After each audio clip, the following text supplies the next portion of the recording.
Today I'm going to show you how to edit black and white in Lightroom.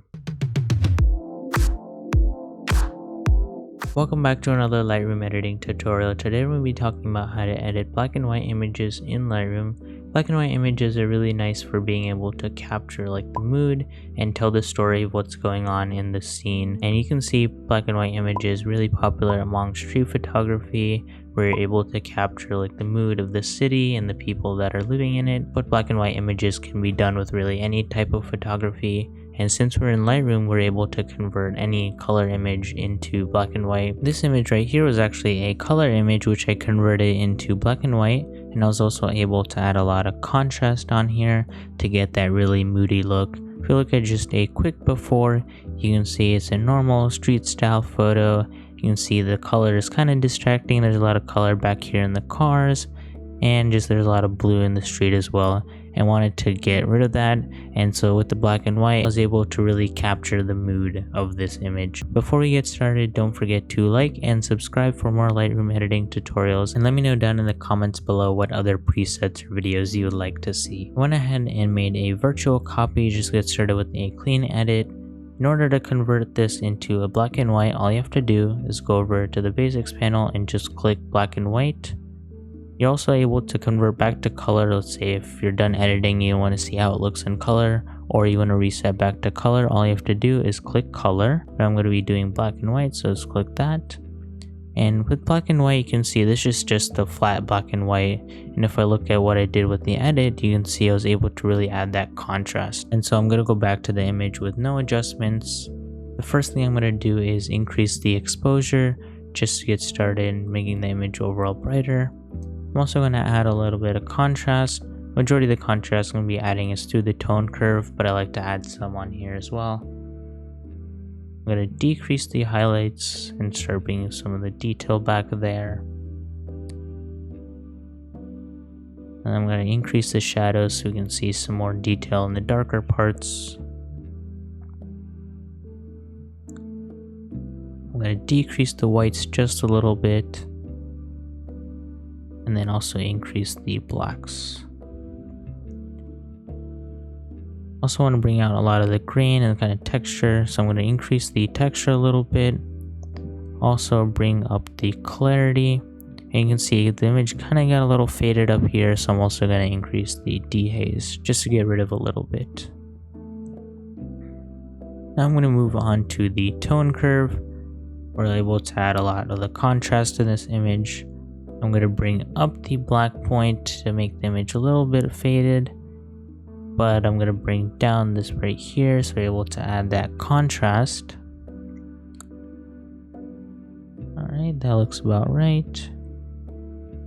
And then I'm going to increase the highlights up here. Just make it a little bit brighter, and then decrease the white points. And you can see with the tone curve, I was able to add that contrast on here, and you're really able to get that contrast between the light and the dark values. But it kind of messed with the luminance a little bit, and some parts are brighter than the others, and that's where the black and white mix comes in. If you look at a normal color image, it's just the HSL panel here with the hue, saturation, and luminance, but since we're not dealing with any color, it'll just go with the luminance. And even though it shows all the colors, what this actually does is takes the colors and makes them lighter or darker. So all the parts where we see red, it'll make them darker or it'll make them brighter. And so that's how the black and white mix works. And so what I'm going to do with this is just kind of look at the colors individually and see which ones I want to make darker or lighter. So I'm going to start with the reds. If I start decreasing, you can see that the reds kind of go away in the lights. If I increase the reds get brighter. So I like the reds decreased, that looks better. Now I'm going to move on to the orange. So orange kind of makes the cars and the taxis a little brighter, so I'm going to do that.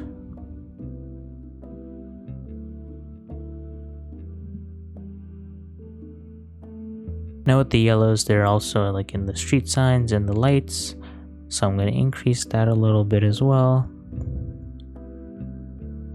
And the greens are in like the tree that you see up here. So with that, I'm going to increase it a little bit. The street right here is kind of bright, so I want to decrease that. That's where the aqua and the blue come in. And so I'm going to decrease the aqua and then decrease the blue. With the purple, I'm going to make the purple brighter. And then I'm going to make the magenta darker. There we go. You can see it's still a little bright in these areas, and I'm not able to pull out the subject. So for that, what I like to do is go over here, go to the radial filter. And with this, I'm able to draw in a specific area which I want to lighten or darken. And so if I draw a circle out right here, and I'm able to position it, what I can do is make it darker or brighter. And so I want to make it slightly darker. Look at a quick before, I can see I just focused in on the person and brought the attention to that part a little bit. So I'm going to decrease the exposure just a little bit. You can also mess with these other local adjustments if I want to decrease the highlights just a little bit and add some contrast. There we go. So I'll click done. Now one thing we're going to skip over is the split toning. Since I want it black and white and I don't want to add any color, if you look at split toning, you're able to add some color if you want like one specific color. You can make it more like a sepia, or if you want to add some blue as well, you're able to add that. But since I want it just pure black and white, I'm going to turn the saturation down and not touch that at all. I'm going to move on to the detail, kind of sharpen the image a little bit. And then mask it towards the edges. You press Alt Option, you can see all the edges and where you're masking the sharpening to. Also want to reduce the noise a little bit, increase the contrast, and then the detail. Now I'm going to move on to the camera calibration. And so the camera calibration kind of works similar to how the black and white mix works, where you adjust the lightness and the darkness of the colors, and then the saturation kind of handles like the intensity.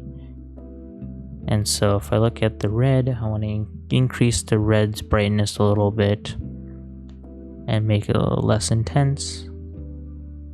With the greens, I want to decrease, make it a little darker.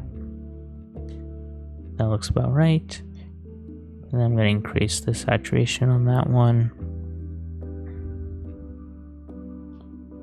For the blues, I also want to make that a little brighter. And then decrease the saturation on that one. So this is the final edit. If you look at a quick before and after, I was able to add a lot of contrast in this image and really focus in on the subject and get that mood of this image. And so that's how you edit black and white images in Lightroom. Thank you so much for watching today's tutorial on how to edit black and white images in Lightroom. If you like this video, don't forget to give it a thumbs up and also subscribe for more Lightroom editing tutorials, and let me know down in the comments below what other presets or videos you would like to see. Thanks for watching.